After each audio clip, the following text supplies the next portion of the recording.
Depuis des décennies, les scouts et guides de France visent à former les artisans de paix de demain.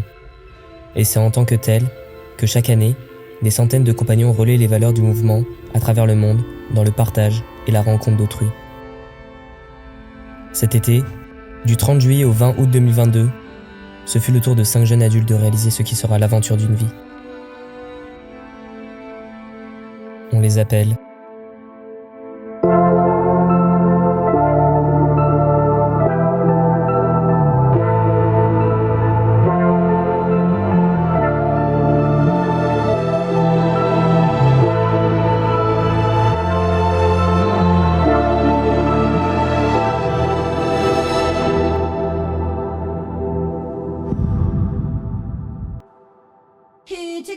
Bon, on ne se présente plus, ça, c'est nous, Jules, Alice, Marine, Laurette, Mélissandre. On a entre 19 et 20 ans et nous sommes l'équipe compagnon 2019 du groupe SGDF de Codéran.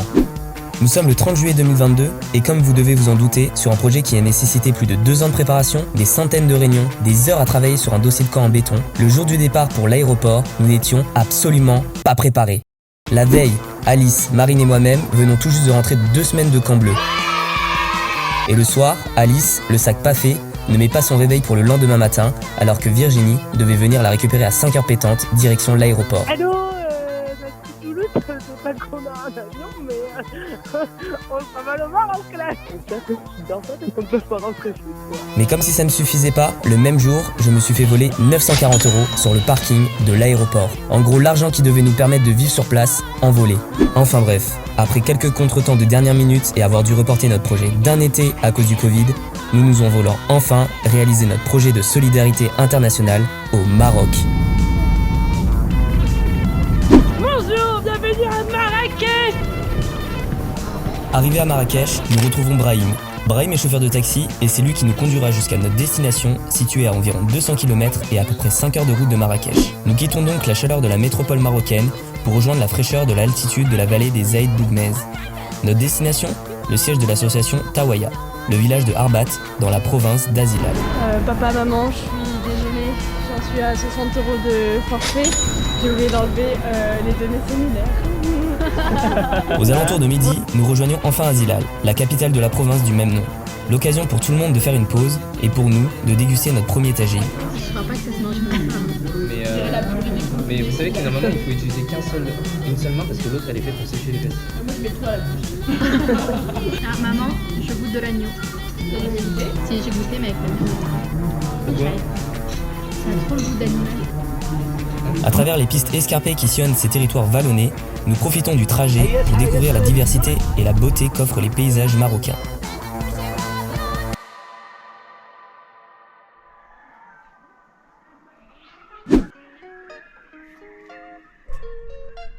Six heures de taxi plus tard, nous voilà enfin arrivés à Arbat. Arbat compte une centaine de familles pour un peu plus de 900 habitants. Et comme les 34 autres villages de la vallée, les habitants vivent principalement de l'élevage de leurs troupeaux ou bien de l'agriculture. Niché sur un flanc à presque 2000 mètres d'altitude, le village offre un panorama magnifique sur la verdure des champs, irrigué par la rivière qui prend sa source ici même, avant d'alimenter tout le reste de la vallée. Sur place, nous sommes accueillis par Mohamed El Fahmi. Mohamed travaille avec Tawaya. En fait, il est la personne référente des équipes compagnons qui, comme nous, viennent rejoindre l'association au sein du village.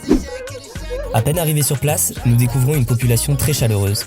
Au détour d'une balade dans le village, des fermiers vont nous ouvrir leurs portes. De vache directement à la source. Il est chaud. Les locaux sont tous des descendants du peuple berbère. Ainsi, dans la vallée, on y parle donc majoritairement amazigh. Comme ça, tu mélanges bien. Oh, et puis tu mélanges. Évidemment, nous avons un tas de questions sur tout ce que nous découvrons. Leur mode de vie, leurs coutumes. Mais très rapidement, les questions afflueront aussi dans l'autre sens, donnant cours à de vrais échanges. Tu viens ici, non?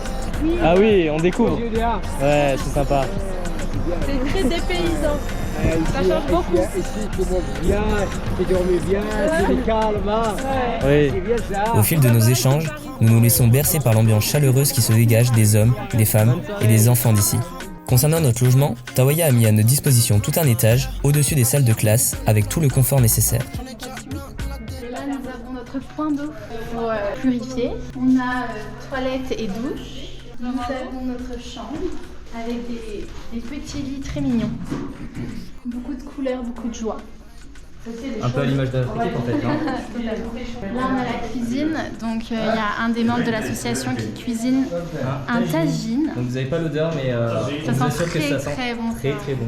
Nous découvrons un village très calme que seuls les cris des enfants qui jouent en bas de nos appartements ainsi que les 5 appels à la prière de la journée viennent troubler. Mais pour autant, déjà bien loin du rythme de vie effréné de la métropole.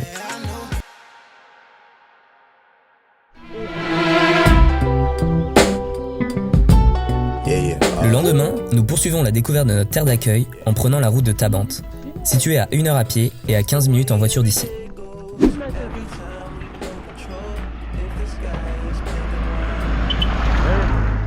Ici, chaque village, même les plus petits, dispose d'au minimum une mosquée, une école primaire et parfois maternelle.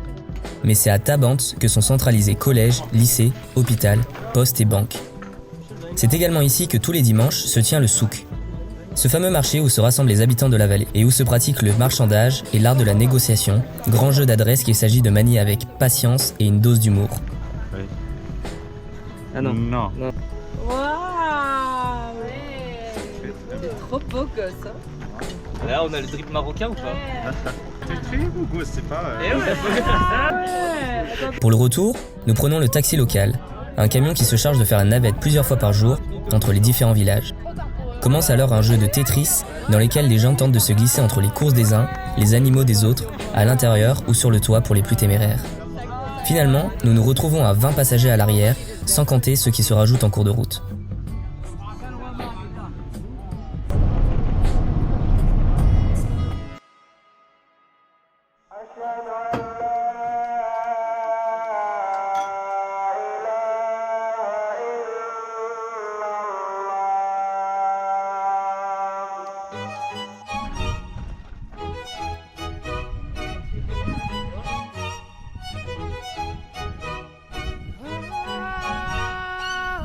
Dès le départ, nous souhaitions que les actions portées au cours de notre projet de solidarité internationale s'inscrivent dans une continuité.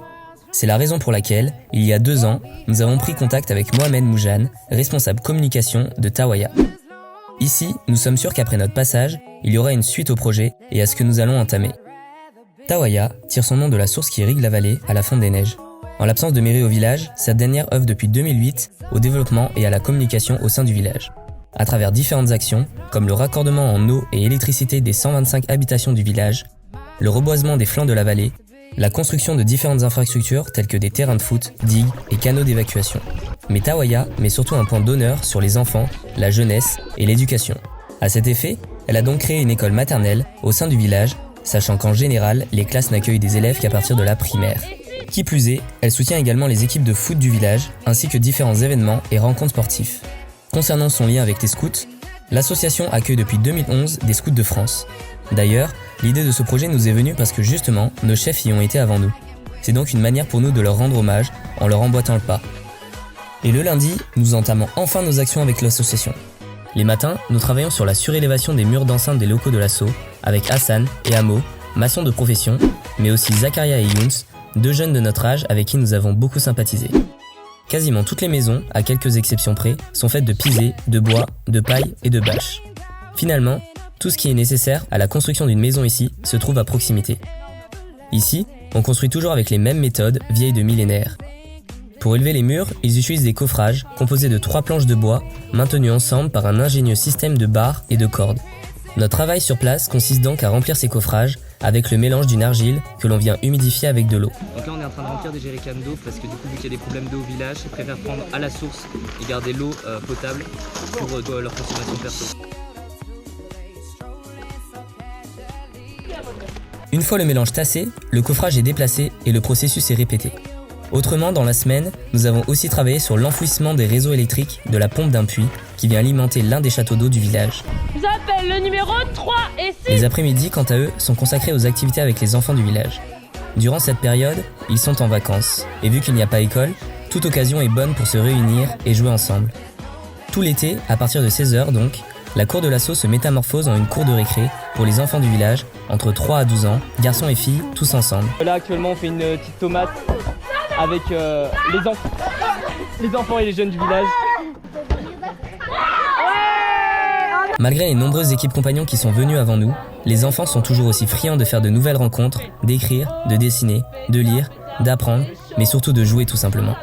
Enfants comme adultes, la venue de Scout est également une bonne occasion de pratiquer son français et inversement pour eux, de nous apprendre quelques mots en amazigh. On va faire plein de jeux avec les enfants, c'était super chouette, on leur a appris de accroche-décroche, on a fait un tomate ketchup, on leur a appris tous les noms des animaux, et là on va prendre le thé. Alors moi, gros scandale parce que j'ai été obligée de rester à l'école en heures supérieures. Supplémentaires. Leur apprendre tous les animaux alors que moi-même je ne connaissais pas les noms. Et non, et en plus je n'aime pas trop les enfants.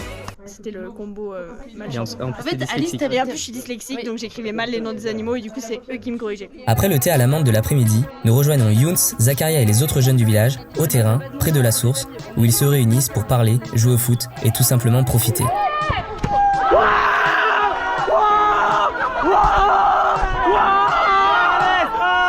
Et le lendemain, Mohamed Belhassen nous invita à dîner chez lui pour déguster notre premier couscous. Nous prenons place dans un somptueux salon, richement orné de tapis et coussins. Ici, comme tout le monde mange avec les mains, nous n'hésitons pas à nous laisser prendre au jeu, après nous les être soigneusement lavés.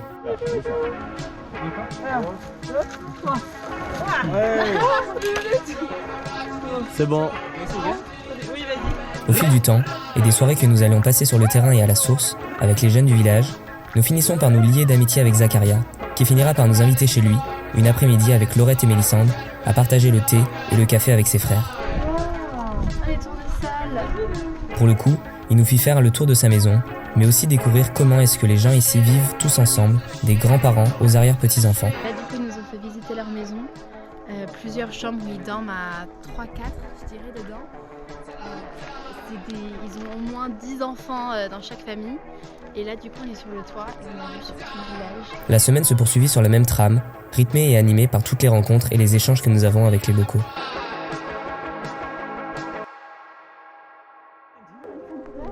Le mardi après-midi, nous n'accueillons pas les enfants. Et pour cause, c'est tout le village, nous compris, qui sommes partis assister à la demi-finale du championnat de foot de la vallée, opposant l'équipe de notre village Herbat à celle du village de Ibakléo. Alors, on s'apprête à assister à un match d'anthologie. On se croirait au Stade de France, il y a des sandwicheries, il y a une super équipe, il y a une fanfare, il y a bien sûr tous les supporters du village. C'est vraiment un chouette moment de partage, encore une fois, typique. Grâce à Mohamed, nous avons même eu le privilège d'avoir pris une photo sur le terrain avec les joueurs. Ici, ne faisant pas exception, le foot constitue une grosse source d'intérêt et de revenus dans la vallée. Ça va? Le match vous plaît les filles ou pas? Laurette, ça te plaît le film? Ouais, les filles. J'attends les rugbymen.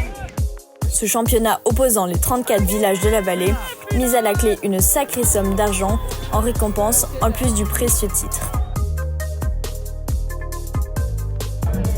À la suite de cette rencontre, Mohamed nous guida à travers les sentiers qui sillonnent les différentes parcelles de plantations, de maïs, de carottes, de courges, de tomates, de pommiers, sous lesquels ils font pousser cette plante, cultivée uniquement pour nourrir les bêtes, après avoir été roulée en fagot et séchée au soleil.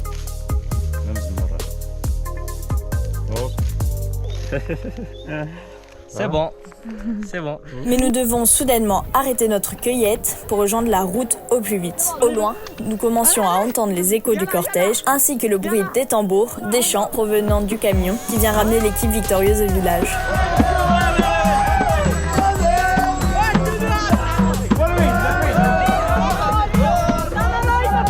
S'ensuit pour eux une célébration qui durera jusqu'au bout de la nuit.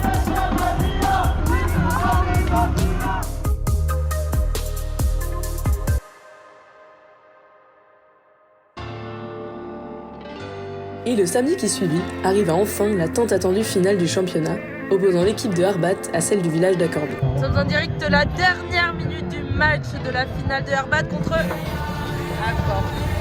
On a gagné! Mohamed, un petit mot.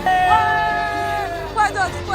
Qu'est-ce qu'on peut dire? L'équipe de Herbat réalisa l'exploit de conserver son titre pour la 4e fois consécutive, après un match d'anthologie et une victoire écrasante de 3-0. Après tout juste une semaine au village et au fil des amitiés que nous avons tissées, nous avons définitivement notre passe-droit sur le terrain en tant qu'invité d'honneur. Si bien que cette fois-ci, en plus des photos souvenirs avec les joueurs, nous avons également eu le privilège de recevoir une médaille à titre symbolique, au nom de l'amitié qui unit notre équipe aux habitants du village de Arbat. Sur le chemin qui relie Acorbi à Arbat, ce fut un long cortège de chants, klaxons et cris de joie. Bonjour monsieur et madame Boutin, je prends bien soin de votre fille. Je l'ai emmené sur le toit d'un camion, en plein cortège, après avoir gagné la finale. Ambiance qui se poursuivit au village, jusque devant le siège de Tawaya, avec musique et danse traditionnelle. Et le soir, c'est chez Younes que nous avons été invités. Donc là, on est invité chez Younes, on nous a invité après la victoire de Nada Arbat, qui a dégusté un tagine chez lui. Donc nous sommes ici au Maroc pour tester de nouvelles expériences et quitte à tester de nouvelles expériences, on va tester l'eau naturelle du Maroc en espérant ne pas attraper la tourista. Voilà. Malgré toutes les précautions nécessaires, aucun de nous n'a pu échapper à la tourista. Alice la première, ses expériences ayant eu raison d'elle avant tout le monde. Voilà, j'ai +3, pas d'estomac en vrac, tout le monde allait bien. J'ai +7, c'est fini, tout le monde est malade. J'ai eu le vomito au soupe en direct. Nous entamons donc la deuxième semaine sur une cadence un peu plus ralentie du fait de nos malades, mais toujours aussi riche de rencontres et de moments informels avec nos amis. En direct chez le coiffeur, certificat de formation. À titre personnel, j'ai même eu le privilège d'être invité par Mohamed à prier avec les autres hommes du village à la mosquée le vendredi. Et c'est dans des moments comme ceux-là que l'on a vraiment le sentiment d'être très privilégié par rapport aux autres jeunes de notre âge. Au cours de la semaine qui suivit, l'association a accueilli une nouvelle équipe compagnon qui viendra prendre le relais de notre mission une fois que nous quitterons le village. Regardez-la, elle s'est cassée la gueule en direct devant les enfants du village et devant les autres scouts.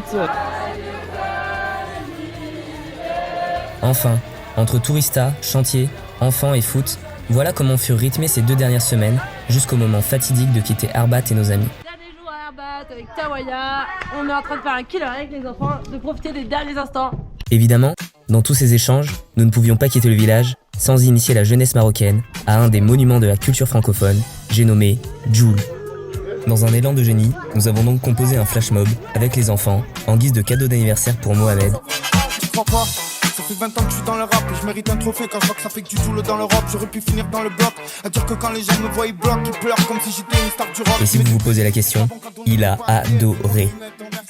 Alice, ouais. Salam, malekoum salam. Ça va Mina? Ça va. On est sur un dernier tour de terrain au foot.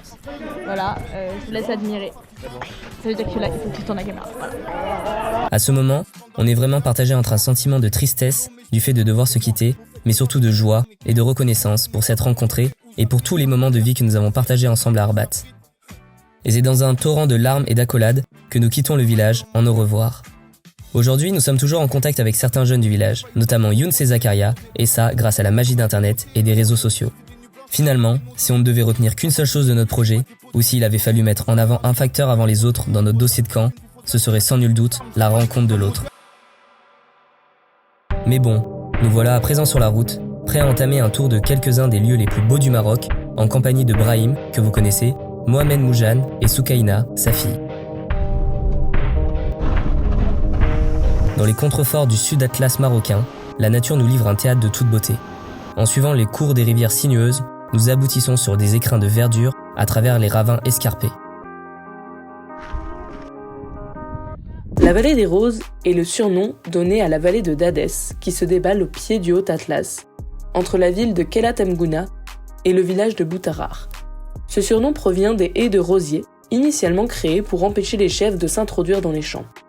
Chaque année, en avril et mai, ce sont des milliers de roses qui colorent les paysages dans un spectacle éphémère. Aujourd'hui, la fleur est devenue un emblème du territoire, localement consommée sous forme d'eau de rose et exportée sur le marché de l'industrie du parfum. Bonjour à tous, donc nous sommes en plein trek avec Mohamed Moujane et il vient de nous proposer d'acheter cette petite casbah avec Jules pour notre lune de miel, donc voilà, on est en train de réfléchir. Le lendemain, nous prenons la route des dunes de Merzouga.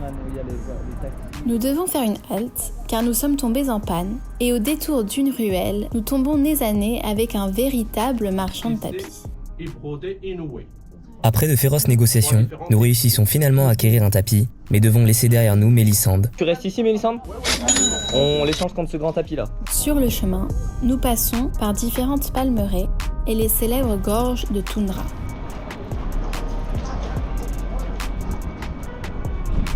Et après plusieurs heures de route sur les pistes marocaines, nous apercevons enfin le début du désert. Du coup là on est au début du désert, ça fait quelques kilomètres que le désert a commencé. Ce que vous pouvez voir derrière vous, en fait ce sont des montagnes de sable qui ont été déposées là car au milieu il y a en fait un trou qui mène à des canaux et c'était comme ça qu'avant ils réussissaient à récupérer l'eau. En fait ils creusaient avec des paniers, les paniers ils les remontaient et la terre ils les vidaient sur le côté et c'est pour ça qu'il y a des sortes de petites montagnes mais en fait partout.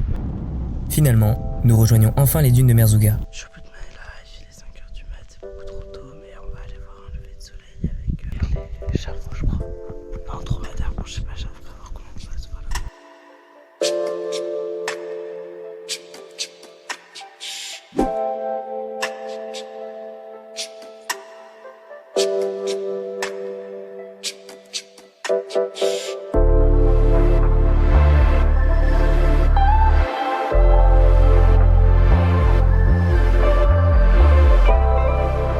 Situé à l'est du Maroc, à proximité de la frontière avec l'Algérie. C'est un incontournable si l'on souhaite vivre une expérience du désert inoubliable.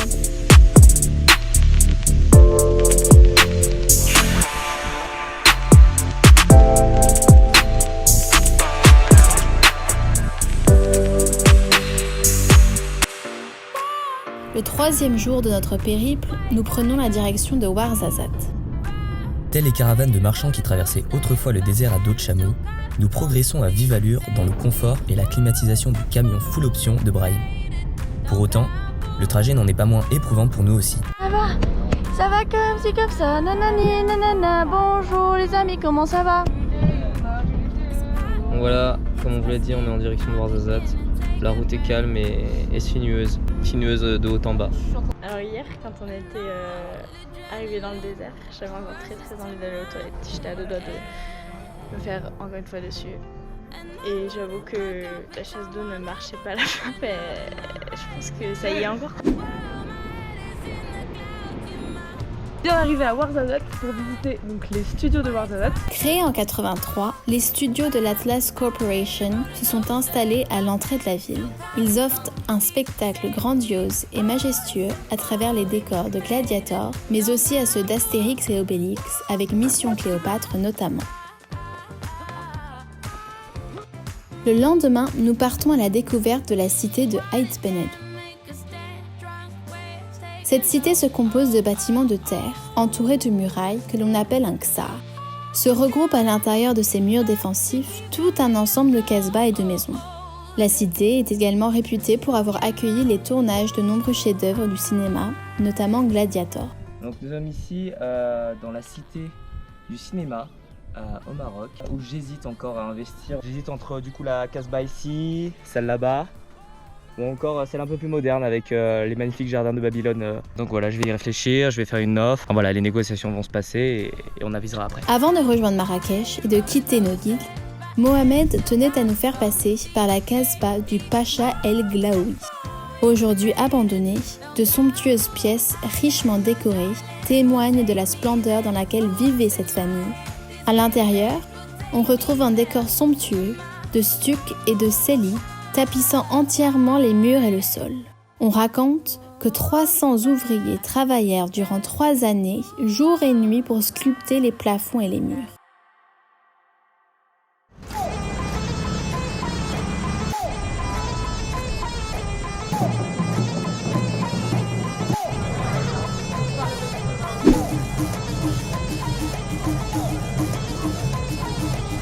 Arrivé à Marrakech, c'est une toute autre vision et manière de vivre notre projet qui nous attend.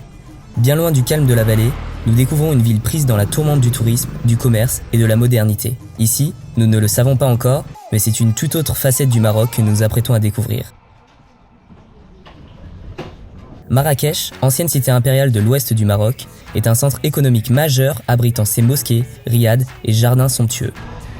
Sur place, nous logeons dans un appartement trouvé sur Airbnb, niché au cœur de la Médina. La Médina, c'est cette cité médiévale fortifiée et densément peuplée datant de l'Empire berbère, avec ses allées entremêlées telles un labyrinthe où s'abritent les différents commerces et vendeurs en tout genre. Nous voici donc partis pour quelques jours à la découverte de la richesse du patrimoine de la ville. Fondée au XIVe siècle sur la commande du sultan Abdallah al-Ghalib, cette dernière école coranique spécialisée dans les études théologiennes est l'un des plus beaux monuments de la ville. À l'intérieur, on retrouve une centaine de chambres d'étudiants entourant une série de 7 patios, ainsi qu'une sublime cour intérieure et son bassin, symbole de la richesse et du savoir-faire architectural marocain. Le jardin secret a été la demeure de quelques-unes des plus hautes personnalités politiques du Maroc. Récemment rénové, le jardin secret s'inscrit dans la grande tradition des palais arabo-andalous et des riads marocains. Passant devant la mosquée Koutoubia et son célèbre minaret, nous empruntons l'avenue Jemaa El Fna pour rejoindre la place du même nom. Devenue l'une des symboles de la ville depuis sa fondation au XIe siècle, la place Jemaa El Fna offre une concentration exceptionnelle de traditions culturelles populaires marocaines qui s'expriment à travers la musique, la religion et diverses expressions artistiques. Située à l'entrée de la Médina, cette place, entourée de restaurants, des shops et de bâtiments publics, est le théâtre quotidien d'activités commerciales et de divertissement. Elle est un point de rencontre pour les habitants de la ville, mais également pour les gens venus d'ailleurs. Première journée à Marrakech, ce matin on est allé à la Médersa, puis au Jardin Secret. Après nous sommes allés boire un petit verre et nous avons fait le souk de Marrakech avec tous les numéros un petit peu farfelus. Le soir, la place se voit envahir de petites échoppes de restauration qui viennent côtoyer les vendeurs de jus de fruits déjà présents et les attroupements dus au spectacle de rue, donnant un tout autre cachet à la place et à la ville. Je m'apprête à commander un jus de fruits qui se précise devant nous. C'est quoi?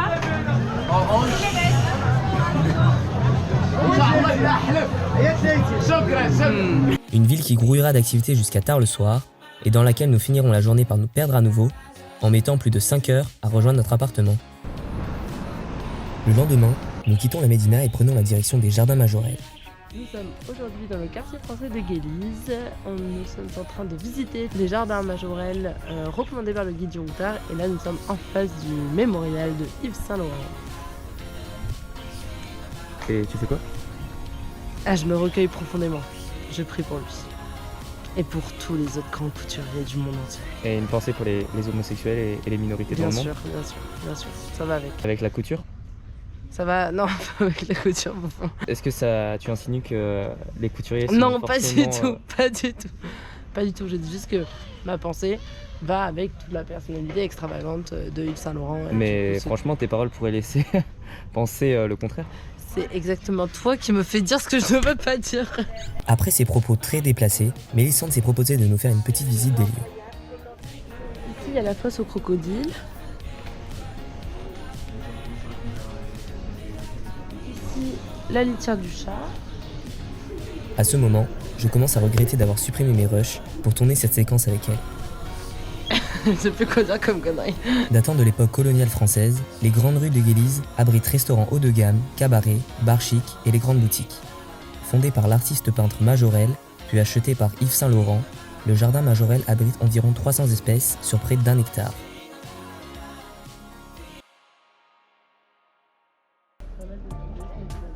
Le dernier jour, nous quittons nos appartements aux aurores et pénétrons dans des ruelles étonnamment vides, alors qu'hier encore, ces dernières étaient bondées de monde.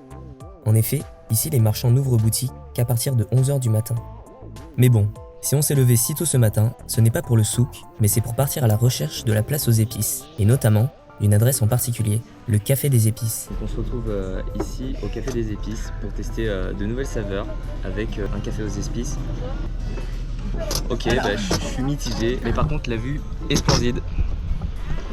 Voilà, ah oui, cette vue aussi est splendide. Voilà, cette vue aussi. Comme vous pouvez le voir, les piles d'épices que l'on voit sur les cartes postales sont bien réelles. Par contre, elles ne sont pas à vendre. En effet, exposées à l'air libre, ces dernières ont depuis perdu tout leur arôme. Pour pouvoir en ramener chez soi, il faut donc moudre le grain à l'aide de ce moulin d'un autre temps.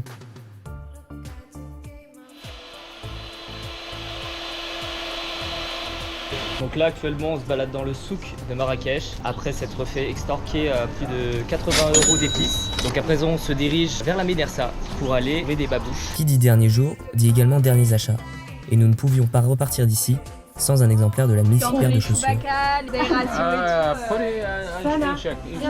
Une de chaque. Vous avez en rouge comme ça? rouge foncé. Oui. En 40. En 40. Dans cette couleur-là. Oui. En 40, c'est d'accord. Rouge foncé. D'accord. T'as plus assez de pieds dans La même taille de ça. Oui, pareil. D'accord. Regardez, Alice. ma bouche pour aller au BTS. Voilà, déjà qu'elle puait des pieds. Ah, mais pourquoi il y a une trace de pied au fond? Bah, c'est les tiennes. Je viens de les essayer là. Quelqu'un les a déjà mises avant. Et il les a rendus. C'est de la seconde main. Bien qu'au départ nous trouvions les marchands un peu assistants, nous finissons par nous laisser prendre au jeu et échangeons avec plaisir avec eux. Essayons toutes les combines pour obtenir les meilleurs prix. À tel point que nous finirons par sympathiser avec l'un d'eux et nous irons à la chicha ensemble le même soir avec également un guide que nous avons rencontré quelques jours avant au jardin secret. Nous sommes au musée national du tissage et du tapis en direct. C'est un lieu très apaisant. Il y a de très très beaux tapis sur les différentes manières de tisser et aussi sur les différents usages du tapis qui peuvent être ruraux ou citadins. Voilà. Et on visite ça vraiment avec le sourire, surtout depuis que le mois est né. Mais si nous sommes ici, en dehors des tapis, c'est également parce que le bâtiment qui abrite ce musée est réputé parmi les plus beaux témoignages du savoir-faire architectural et du paysage marocain. Bon voilà, comment dans les grandes lignes se résument ces 2 semaines de projet solidaire à Arbat et cette semaine de découverte du Maroc. Concrètement, nos actions au cours de ces 2 semaines avec Tawaya, au plus près des locaux, nous ont permis de découvrir l'action pérenne d'une institution locale engagée dans la cause d'un village comme celui de Arbat. Et pour avoir contribué en une infime partie à cela, nous pouvons déjà en être très fiers. Et comme dit précédemment, finalement, si on ne devait retenir qu'une seule chose de notre projet, ou s'il avait fallu mettre en avant un facteur avant les autres dans notre dossier de camp, ce serait sans nul doute la rencontre de l'autre. Bien que nous ayons vécu ce projet chacun à notre manière, je pense que finalement, à travers la rencontre de l'autre, c'est également une façon d'apprendre à se connaître soi-même. Qui plus est, ces 2 années en tant que compagnon, ce projet et la construction de ces derniers furent le moyen de nourrir et de consolider une véritable vie d'équipe. Ce film vise aussi à remercier toutes ces personnes qui se sont investies avec nous dans ce projet, qui ont fait en sorte qu'il soit possible et qu'on puisse vous le témoigner aujourd'hui.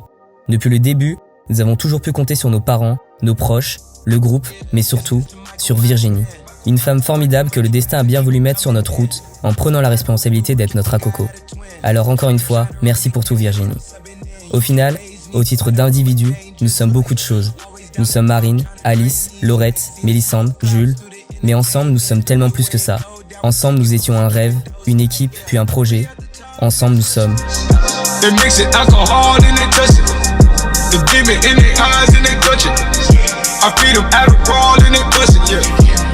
I kept the town not throwing it, I'm riding round. In my hands, I got a driver for the bit to drive me round. When I've been, I keep some pussy just to lick to help me out. When I've been, she wanna hear that shit again.